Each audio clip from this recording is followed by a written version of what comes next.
Broadcasting from the business capital of the world, this is the Podcast Business News Network. And welcome back, everyone. We are in the throe of cold and flu season. I hear this all the time, even experienced it myself a couple of months ago. There's strange viruses going on out there. And I'm not talking just COVID. A lot of different things. I'm not a doctor. I don't know, but different strains have come up. People getting flus, getting pretty severe colds. Wouldn't it be great to prevent getting sick holistically? And even if you are dealing with something, instead of taking over-the-counter medication or antibiotics, using something to help you feel better. But again, holistic, Chinese medicine. We're going to learn about that today. She is somebody who practices just that, has a wonderful clinic, all different types of holistic treatments, including acupuncture, Chinese medicine, massage, fire cupping, herbals, so much more. And she's based in New York City. Dr. Kelly is back with us. How are you doing today? I'm doing good, Steve. How are you? Very well, and very intrigued to talk about this today because myself and a lot of those in my world are all trying to go down a more natural, holistic route. And that's what you offer with Chinese medicine. So where do you want to begin today? Should we begin at trying to prevent getting sick, or once you are sick, help you make you feel better? Yes, actually, Chinese medicine can do both. We can prevent people get sick, and we can also treat people if they are sick already. So actually, a lot of my patients come to me say, "Hi, Dr. Kelly, I don't really feel anything wrong with me. So should I still get acupuncture?" I said, everybody, including myself, have a little bit of imbalance. So in Chinese medicine, we say we adjust your balance. We don't have the medical term like cancer or such kind of term. But in Chinese medicine, we say you're a little bit imbalance. So what we do, we use acupuncture or herbal formula or cupping, whatever, to adjust your balance to normal. So when we may be a little bit cold, then we warm you. If you're a little bit hot, we cool you down. So we adjust you to the balance, then you're not going to be sick anymore. So when you say cold and warm or hot, and I've heard that term a few times in the past, can we look at that a little closer? As I understand it, it's a temperature, but it's not necessarily your body temperature. Please explain that. Yes. For example, a lot of people get flu these days, right? They got a common cold. So common cold can be from kind of like just cold wind blow on you, especially on the back of the neck. So the UV channel is on the back of the neck. When people not protect your neck in the cold weather, like especially people go out for jogging, they running, they like to run every day, even in the cold weather. Mm-hmm. They running, they sweat. If they're wind cold, blow on the back of the neck, you can get cold actually. So in that way, you may feel fever. That's kind of like hot, right? Actually, you also feel chill. You kind of like feel hot and chill together, kind of, right? So in that way, in Chinese medicine, at the beginning, we call it like wind cold. So wind cold get into your body, you kind of like, feel a little bit of body ache. In Western term, you kind of like having a fever, right? Because your body try to push the virus or bacteria out of your body. So all your body's immune cells are kind of like on the guard. So that's why your temperature is higher than the normal, because you're trying actually to fighting with the virus. But then after several days, you may turn to wind heat, like you have like sore throat. You may have the yellow flame coming out. So it kind of like wind cold turn to wind heat. So in that way, the cold and hot is not exactly the same as the physical cold and hot, but it's kind of like also related. Would that, all that being said, back to I'm intrigued with what you said. regarding the back of the neck. Would it be reasonable to think that no matter what you're doing outside, if it's cold or rainy, damp, that you should protect the back of your neck?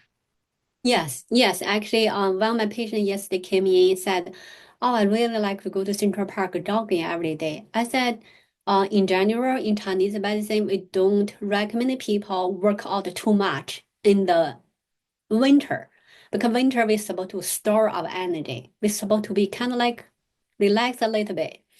But if you really want to go to jogging, I said protect your neck. So don't like get sweat and let the wind blow on you. Then you will have a wind cold. So then you may turn to have a fever, sore throat, etc. So that's why I always suggest people have a like scarf. Even in the summer, because in the summer we have AC, right? Thank for the technology, we don't have to suffer with the heat. But when the AC blow on you in the summer, you may also get a wind cold in the summer Wow. also. Yeah.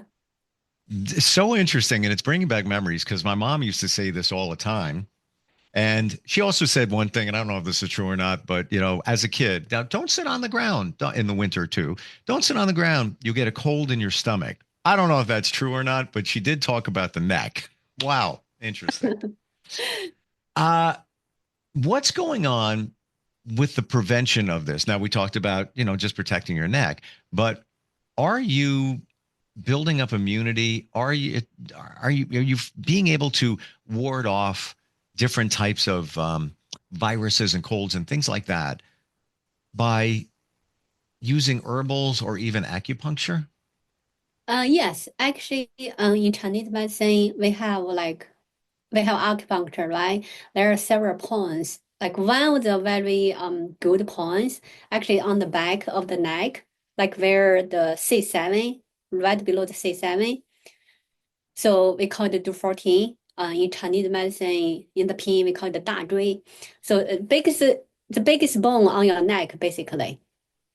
So if you have fever, you feel you have like a sore throat, you can like have have this, we call it like a gua sha.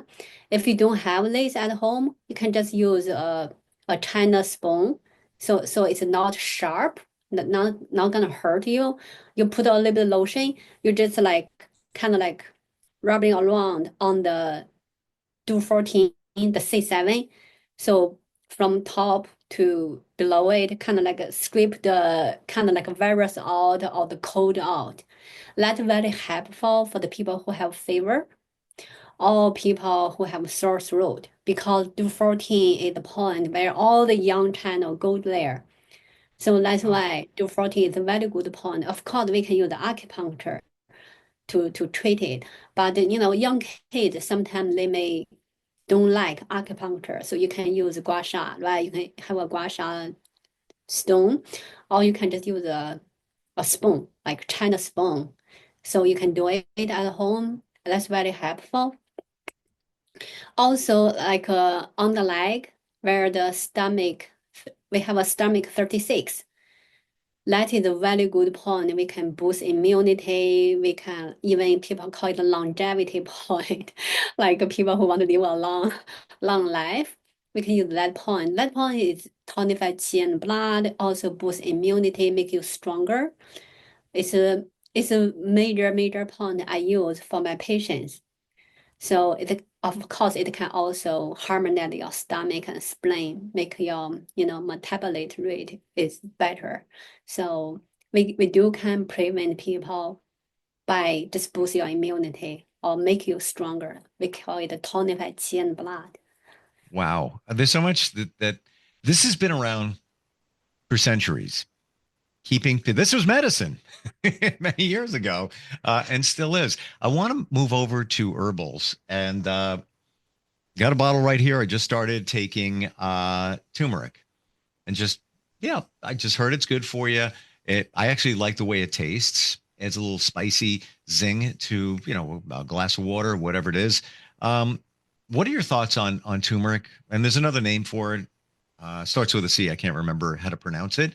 What are your thoughts on this?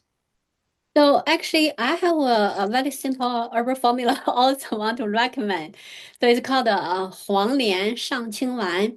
It's simple. It's like the tea pill. You know, it's like a you know it's like a tea pill. It's very easy to take. Doesn't Mhm. really have any like bitter taste because it's already made, you know, In a in capsule. honey. Yeah, Yeah. so it's not that bitter, and you just drink with water. It's good for your like sore throat. Like even the eye red, or even you have the gum pain, or you have the ulceration in your mouth. Like it's a simple formula, but it's very helpful. So when people have flu or common cold, they usually have sore throat, which is very hard because they cannot even swallow, cannot even eat. And some people have gum pain, which is usually when people have gum pain, they think, oh, I have my teeth, something wrong with my teeth. I go to a dentist. Actually, to be honest, I haven't been dentist, haven't been, go to the dentist for a while because what do they do? Basically, they say, oh, you have inflammation. What do they do? Give you tons of antibiotics. Or they say, oh, you need a root canal treatment. They just cut your nerves. So I don't really think that is um, very well for our health. So instead, I would rather like just take a pill because this pill kind of like a little bit like antibiotics because it treats inflammation in that way. So, but it's herbs. Basically, in Chinese medicine, we think you have inflammation because you have the fair toxicity. So we basically drain the fair, so then you don't have inflammation, you don't have a teeth pain or sore throat anymore. What is that you showed there? I know it had a Chinese name. I was going to write it down. I don't even know if it's possible.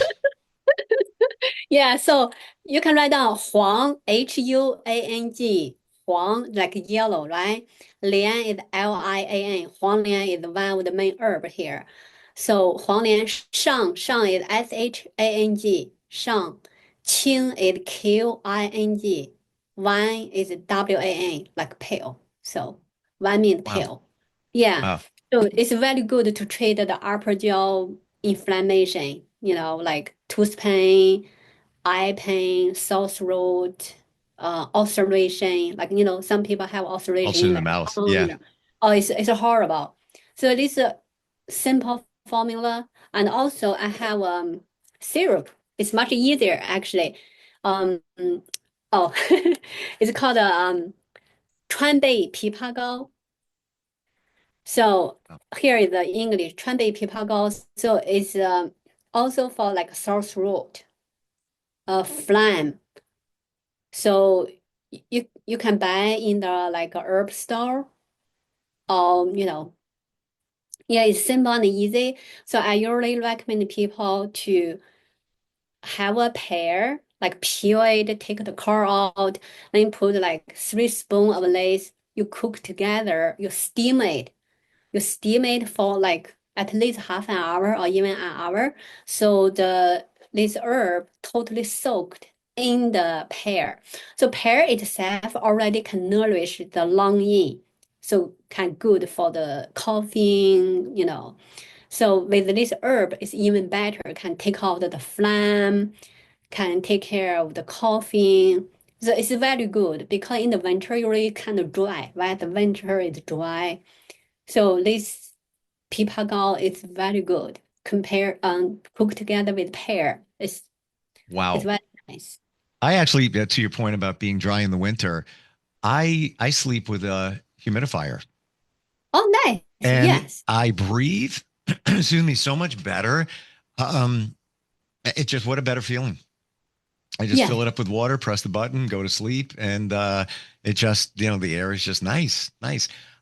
We're talking about Chinese medicine relief when you're dealing with a cold or something like that. What about prevention? Now, when I mentioned taking turmeric, I've heard that that's good just to keep you healthy. But some say it can also, along with other things, fight cancer and inflammation and all of that. Do you have any suggestions of things that, if we feel relatively healthy, but we want to just continue to be healthy and maybe, fight inflammation. Any suggestions on what we could take for that? So to prevent us get sick, one of the thing, of course, again, go to sleep early. Have good sleep. That's always the top. Yep. Always the top. Okay. You have to sleep at night. Not, oh, I couldn't sleep at night. I sleep in the daytime. No, that's not the same. Our liver need to be rejuvenate at night. Okay. Our kidney also. So please go to sleep no later than 11 p.m. That's what I suggest all my patients. No later than 11. You got to go to sleep. Okay. Without good sleep, whatever you do not gonna help. Okay. So good sleep is the top on the top. Okay. Yep. Yep. The second thing is eat proper food, right? So in Chinese medicine, in Huangdi Neijing, which is kind of like the Bible of the Chinese medicine, it mentioned about, there are several things can keep us be healthy and prevent us to get sick. When we talk about already about sleep, right? You go to sleep at night. You go to outside in the daytime when the sun is rising. You go outside, you work or you work out. But at night, you relax, you stay at home. So as a gentleman, you should stay at home at night and go outside in the daytime. So in general, to tell people we should sleep at night, okay? The second is to eat properly, which means don't eat too much, okay? A lot of us, including myself, sometimes when we see delicious food, I overeat. Actually, in a healthy way, we should only eat 70% full, but a lot of time we eat 120. I did last night, and it was leftovers from the day before, and it was Italian food. I usually don't eat a heavy meal like that. And to your point, I was like, you know what? It's not going to last any longer. Let me just eat it all. I did not feel that good after I ate it. I felt just heavy and just. You're 100% right. This in our culture, where even when you go to a restaurant, they give you these huge portions, and just 3 meals in one portion, essentially. Yeah, that's true. So to be healthy, to prevent us get sick is don't overeat, okay? Because in Chinese medicine, we think the spleen, we use the yang qi to actually digest food. It's not only we just, we eat, then we can have nutrition, but we need our energy or our yang qi to digest that food. So when you overeat, actually you're consuming your energy, you're consuming your yang qi, right? In Chinese medicine, we talk about yin and yang. So when you overeat, actually you're overusing your energy, basically. You should use later on for your life. So don't overeat, please. That's the second thing. Don't overeat. And also don't eat the wrong food. Wrong food, I mean like drink the ice cold water or soda or eat like raw food, including like salad. People think, oh, salad is healthy because it's vegetable.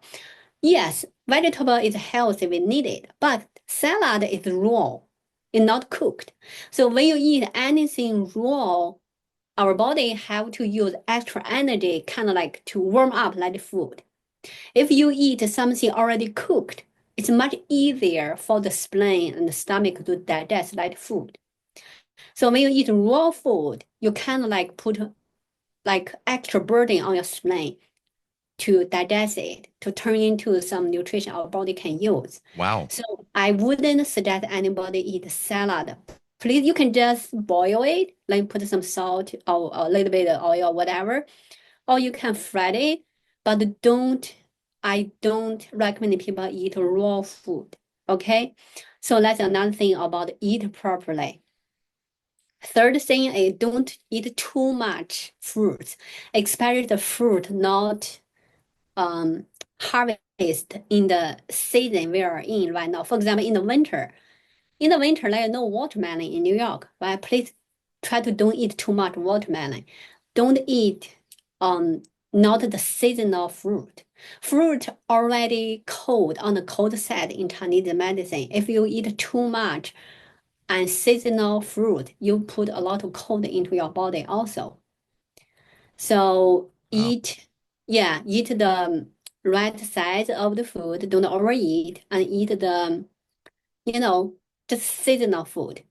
Okay? so many questions. Salad, if you were to have a salad, obviously the lettuce is not cooked. Just saying, and it's Yeah. kind of challenging to cook the lettuce, but the vegetables you put in there, would this make sense? Say you want to eat a salad, it's relatively healthy, good fiber, not a lot of calories. You have the lettuce, which is not cooked. You're going to add some vegetables. I love peppers, but you could cook them. They taste even better, in my opinion. And then if you wanted to add a protein in there, if you put in chicken that has already been cooked, key point here, need to know, if you eat the cooked chicken cold, is that okay? It's been cooked, but the temperature is cold. Is that okay? No, I wouldn't suggest anybody eat anything cold. That's If okay. you, for example, people like sushi, right? Sushi is cold. If you really, really love sushi, please eat the ginger. When you go to the sushi restaurant, they give you ginger on the set also, right? So eat the ginger, eat the wasabi, because the ginger and the wasabi can kind of like warm up a little bit. Ah, So okay. in So that way, yeah, I'm getting it now. Okay. So yeah, it's not necessarily temperature, it's the heat of the food is equally as important. both, both the temperature and the nature. Interesting. Wow. So what I'm getting from you, Dr. Kelly, is it's can be a good thing to add some spice to your food. I mean, for example, if you're like a cold person or you got a common cold on set, just got it the right away. Yeah, you can have a little bit chili.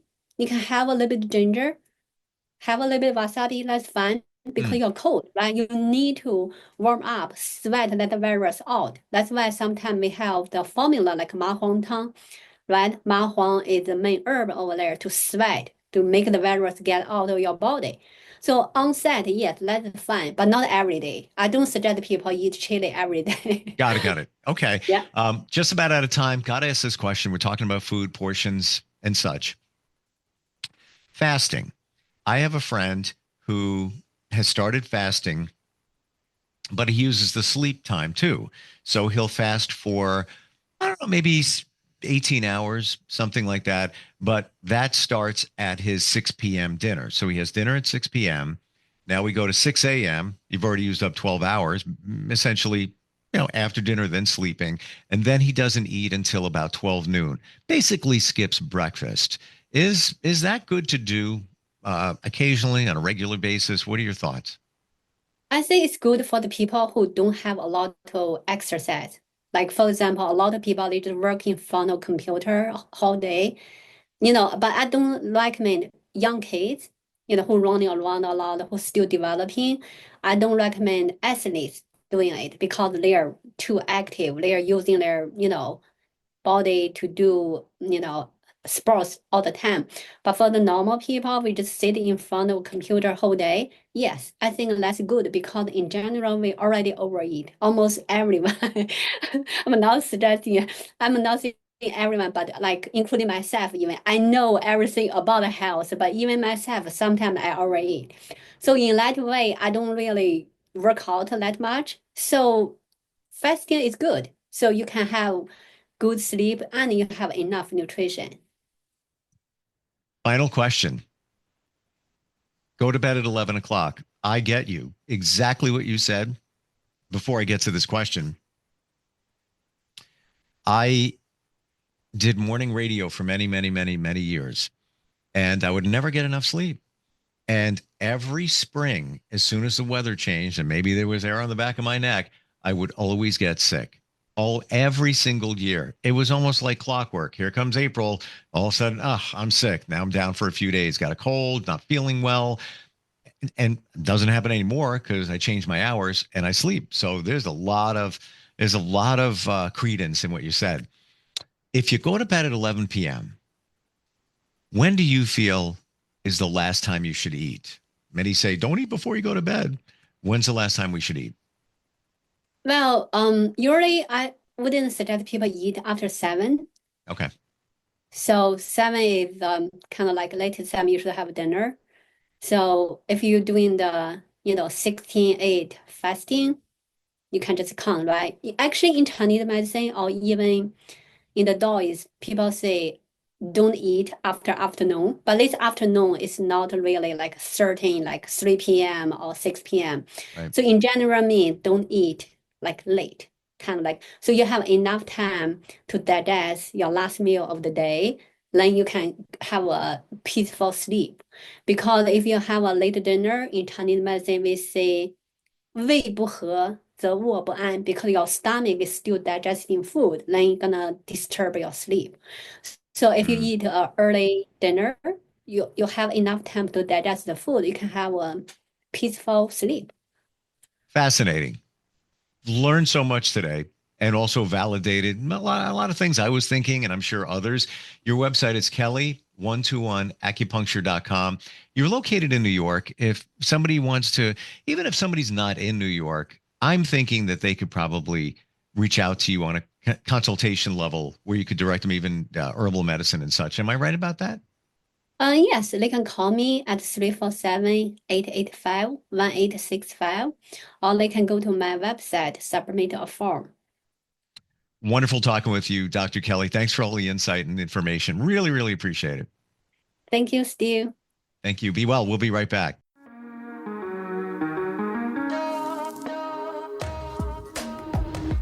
Broadcasting from the business capital of the world, this is the Podcast Business News Network.